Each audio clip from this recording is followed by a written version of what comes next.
Hi, I'm Helen Dix. I work for the Environment Agency. My substantive post is a catchment coordinator, and in that role I work with partners to help people understand the problems that face the catchment and what can be done about them. I help to develop projects and secure funding so that over time we can collectively make a difference to the catchment.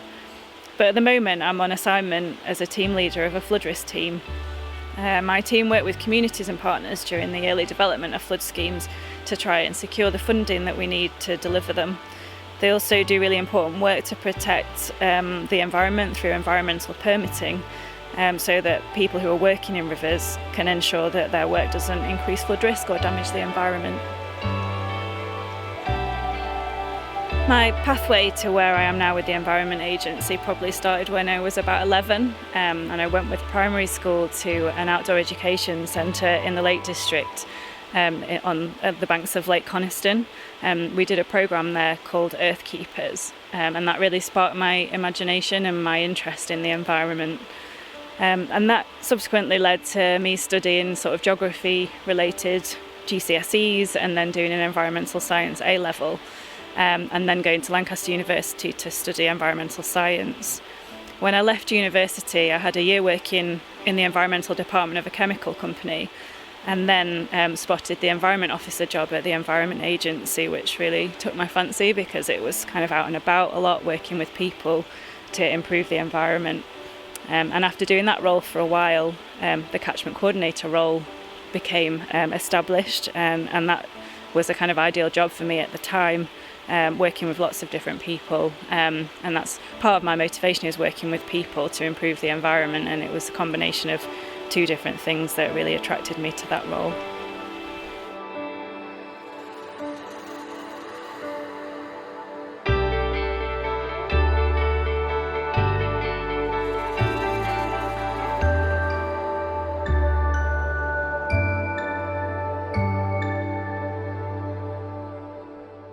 So the next step on for me from the catchment coordinator role naturally was looking towards flood risk. Having worked in the Environment Agency for a long time, I'd worked with colleagues in the flood risk side of the business, and also through my incident management role as an area-based controller, I'd dealt with a lot of flood incidents and seen the impact that that had on people's lives. The kind of experience and the joy that I'd got from working with partners in the environmental side of the business, it was natural to take that on a step to kind of work in partnership with people for flood risk purposes to try and reduce flood risks that faces our communities in Lancashire. The people that have influenced me most through my life are most definitely my parents. They're both teachers, and they completely believe that education is the answer to any problem. And they worked in some pretty difficult communities in the centre of Liverpool. My mum worked with children with special needs, and through that work they made a real difference to people's lives, and that's kind of really brought it home to me that whatever I'm doing in the environment, education is kind of at the heart of that, no matter who I'm working with. Some of the role models, so I can't really not mention Sir David Attenborough. I was watching Gogglebox the other day, and he was described as the greatest naturist on the planet. But I don't think that Blue Planet 2 could have woken the country up to plastic pollution to the extent that it did without him. And he's raised awareness of environmental issues so much through his work over a decorated kind of lifetime, that's kind of really impressive for me.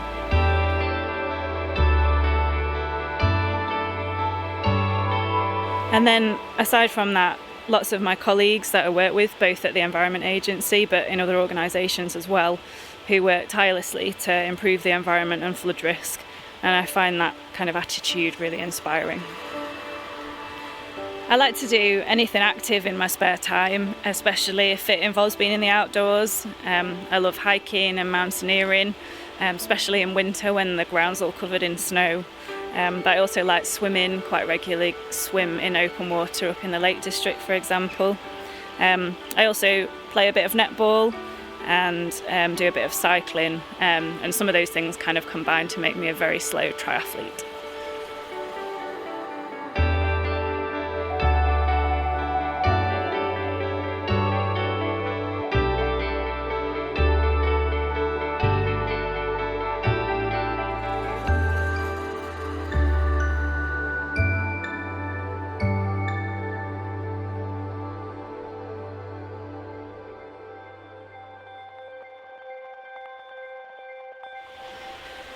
One of the key locations for me on the Ribble Catchment is here in Whalley, and that's for a combination of factors, and some of those are quite poignant really. Whalley was badly affected by the floods on Boxing Day in 2015. I have a standby role for the agency, which meant that on Christmas morning I already had a pretty good idea that places like Whalley might flood on Boxing Day. So whilst my family were opening presents, I was talking to our partners, including the Army, to try and mobilise as much help as we could for communities as possible. I didn't work on Boxing Day, but I was watching the reports coming in of the different communities that had been affected, and what happened was pretty awful really. However, in Whalley and Billington, what happened afterwards was really inspiring. The community came together and help came from far and wide to make sure that people had food and clothes.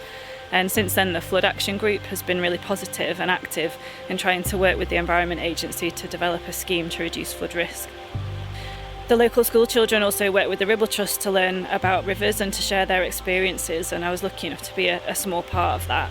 Hearing their stories was quite emotional, but watching them learn about flooding and how to look after rivers was really uplifting.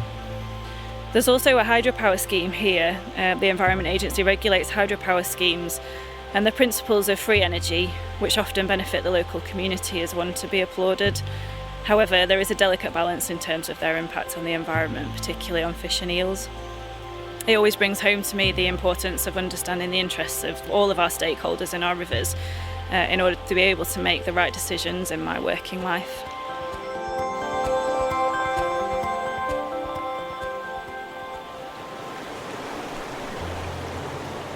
Another important place for me on the Ribble Catchment is here at Mitton, and again it's because of a combination of factors. We're not very far away from the confluence between the Hodder and the Ribble, and then a little bit further downstream from there is the confluence between the Calder and the River Ribble. And there's some interesting things that happen to the river here. The Hodder flows into the Ribble, and actually we see an improvement in the water quality and the ecological status of the Ribble just downstream of the Hodder for that short period of time until the Calder then joins it, and the Calder has the opposite effect. So it highlights for me the fact that the Hodder is a good quality river, and it actually dilutes some of the pollutants in the Ribble for a short period of time before the Calder then has the opposite effect. Another reason for this being important to me is that there's a combination of diffuse rural pollution impacts here. There are a number of farmers' fields that aren't particularly well fenced off, so livestock have free range to access the river. And we've also had some historical problems with some septic tanks in this area that the Environment Agency have had to do some regulation for. And then last but not least, it's the location of a fishing beat that the Environment Agency own, but the Ribble Rivers Trust operate, and it enables people to come and fish the Ribble at a relatively affordable rate without necessarily having to be part of a club. I think it's important to kind of have that access for all, and it also helps generate some funds that can be put back into the river to help us improve it in the future.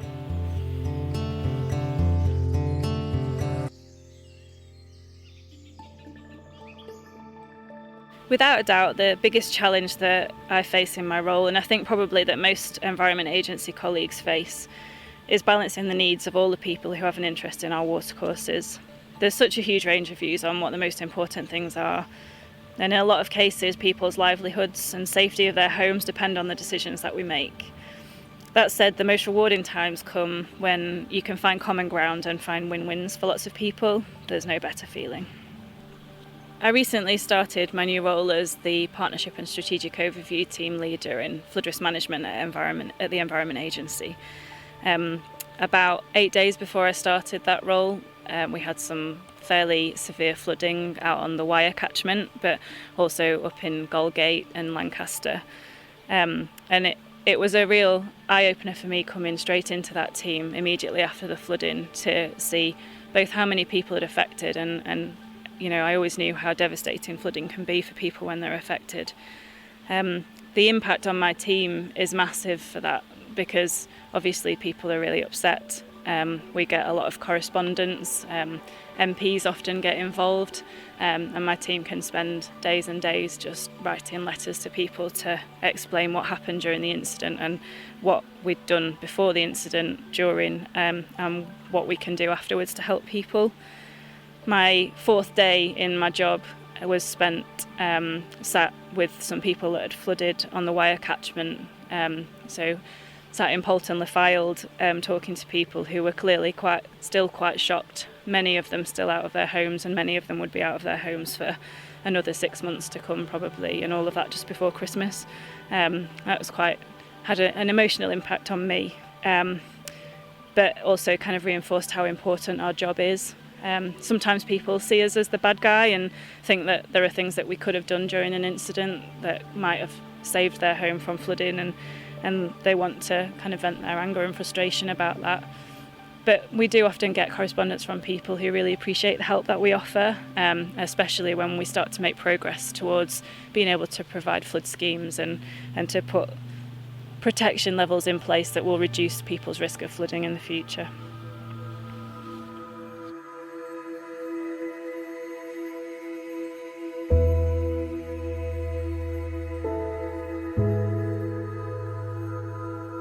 I often feel like a bit of a fraud talking about things that I'm proud of, because the nature of my work is to help others do what they do best by bringing them together with other people who are striving towards the same goal, or securing some Environment Agency funding which enables partners like the Ribble Trust to go out and secure even more funding to deliver brilliant projects like Ribble Life Together. So I guess my accomplishments are really all about people, understanding them and what drives them, what they'd like to achieve, and then helping them do it, ideally with a combination of other people as well. I recently got a hug from the chair of a flood action group because I'd brought together a number of different organisations that all had different responsibilities for different aspects of flood risk. The flood action group hadn't really made much progress talking to the individual organisations by themselves, but just by organising a meeting I managed to get them working together and to get things moving. It clearly means a lot to the chair, but all it did was arrange a meeting, so it feels strange to say that that's something that I'm proud of.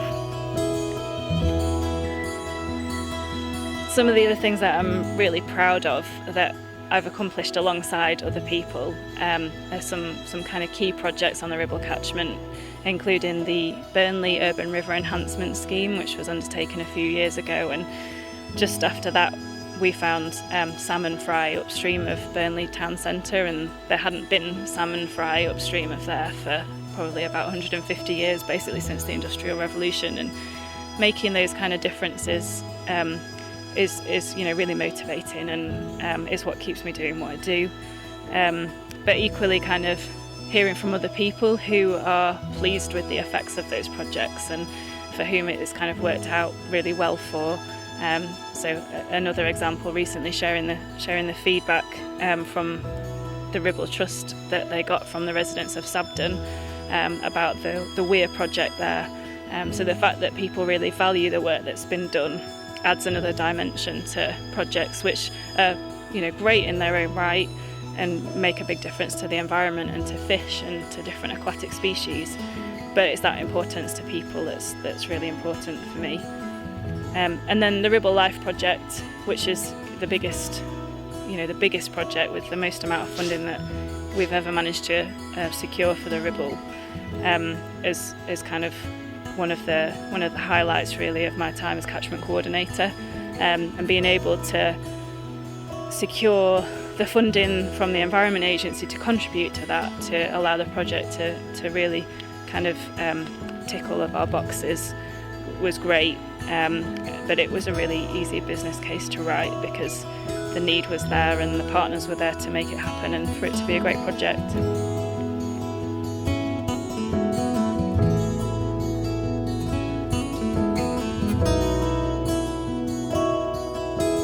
I don't like to spend too long sat at my desk, so I make lots of opportunities to get out and see things and meet people and get out with my new team. And you might have guessed by now, but I don't like to work too often by myself, and one of my main motivations is working with other people. So I probably annoy people by phoning them up or arranging meetings with them to kind of work with others as much as I possibly can. I also don't really like to see people impacted by our environment in a negative way, whether that's being flooded or not being able to enjoy a walk or a fishing trip because of a pollution incident. But at the same time, that's what motivates me to work harder and to improve things. I guess if it was all perfect, I'd have to get a different job. A year from now, it'll be great if we've made a brilliant start on the first year of Ribble Life Together and then continued that into the second year. That means thousands of trees will have been planted, we'll have created some brilliant wetlands and some fish passes. We'll also be getting data to show that these things are resulting in improvements to the environment. We'll find migratory fish in places we've never found them before. We'll have better water quality and a lower flood peak, although that's quite a difficult one to prove. But we'll not have rested on our laurels either, and we'll have a list of new projects that's growing, and we'll have tapped into new funding streams to help deliver them. We'll be able to reel off lots of other benefits that you might not necessarily link with the water environment, like people getting active and healthy across the catchment, and more visitors spending money and helping our economy thrive, and young people trained and employed in environmental management. Oh, and just the right amount of rain would be lovely. No floods, no drought. Thanks, Mother Nature.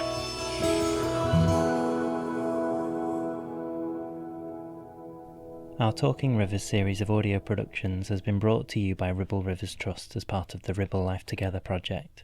It celebrates the rich cultural, social and natural heritage of the Ribble Catchment. Creating the series has been made possible by National Lottery players through the Heritage Lottery Fund.